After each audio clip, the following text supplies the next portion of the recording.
आज हम बसंत बुक का चैप्टर 4 चांद से थोड़ी सी गप्पे जो कविता है उसका प्रश्न उत्तर करेंगे। इससे पहले की क्लास में हमने इस कविता को पढ़ा और समझा था। अगर आप लोगों ने वह वीडियो नहीं देखा है तो उसका लिंक डिस्क्रिप्शन बॉक्स में दिया हुआ है, आप उसे वहां से जाकर देख सकते हैं। तो चलिए अब इस चैप्टर का प्रश्न उत्तर करते हैं। पहला प्रश्न है, आप पहने हुए हैं कुल आकाश के माध्यम से लड़की कहना चाहती है कि क चांद तारों से जड़ी हुई चादर ओढ़ कर बैठा है, ख चांद की पोशाक चारों दिशाओं में फैली हुई है, तुम किसे सही मानते हो। तो इसका उत्तर कैसे लिखेंगे? इसको हम लिखेंगे, कविता में आप पहने हुए हैं कुल आकाश कहकर लड़की कहना चाहती है कि चांद तारों से जड़ी हुई चादर ओढ़कर बैठा है। अगला प्रश्न है, आशय बताओ, यह मर्ज आपका अच्छा ही नहीं होने में आता है। इसका आप लोगों को आशय स्पष्ट करना है। तो इसको हम लोग कैसे लिखेंगे? इसको लिखेंगे, कवि शमशेर बहादुर सिंह प्रस्तुत पंक्ति के द्वारा यह कहना चाहते हैं कि उसे, वह जो लड़की है, उसे पता है कि चांद को कोई बीमारी है जो ठीक होने का नाम नहीं ले रही है। इस बीमारी के कारण वे घटते जाते हैं, तो कभी इतने बढ़ते हैं कि पूरे गोल हो जाते हैं। अगला प्रश्न है, हमको बुद्धू ही निरा समझा है कहकर लड़की क्या कहना चाहती है। तो इसको हम लोग कैसे लिखेंगे? इसको हम लोग लिखेंगे कि हमको बुद्धू ही निरा समझा है कहकर लड़की यह कहना चाहती है कि उसे पता है कि चांद को कोई बीमारी है जो ठीक होने का नाम नहीं ले रही है। इस बीमारी के कारण चांद कभी घटते हैं तो कभी बढ़ते हैं, तो इतने बढ़ते हैं कि पूरे गोल हो जाते हैं।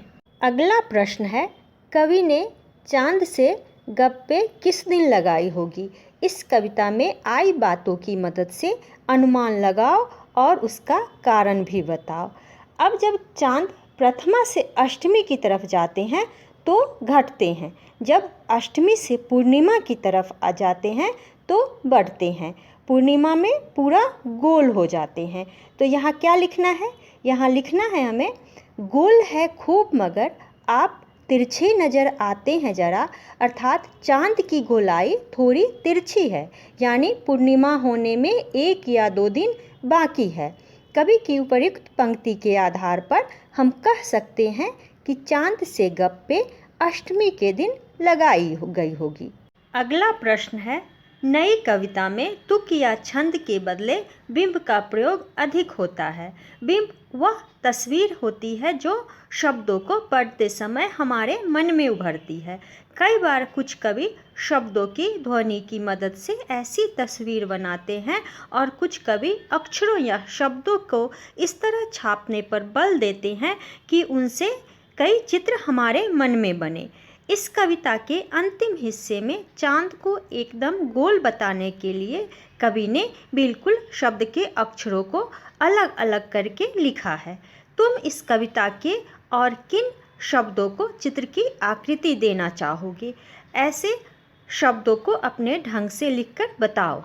तो इस कविता में हम जिन शब्दों को चित्र की आकृति दे सकते हैं वह है गोल, तिरछे और बिल्कुल। तो हम जब बोलेंगे गोल तो इससे हमारे मन में गोल की आकृति बनती है। तिरछे तो इससे हमारे मन में तिरछेपन की आकृति आ रही है। अगर हम किसी शब्द को लंबा खींचते हैं तो हमारे मन में उसकी आकृति तुरंत बन जाती है। अब है बिल्कुल, तो यह तो चैप्टर में ही दिया हुआ है। तो ऐसे शब्दों को तोड़ने से क्या होता है कि वह हमारे मन में लंबा छाप छोड़ता है और हम तुरंत उसको पकड़ लेते हैं कि वह क्या चीज़ है। तो जब हम कोई शब्द को लंबा खींचकर या तोड़ कर बोलते हैं तो उसका चित्र हमारे मन में बनने लगता है, यही होता है बिंब बनना।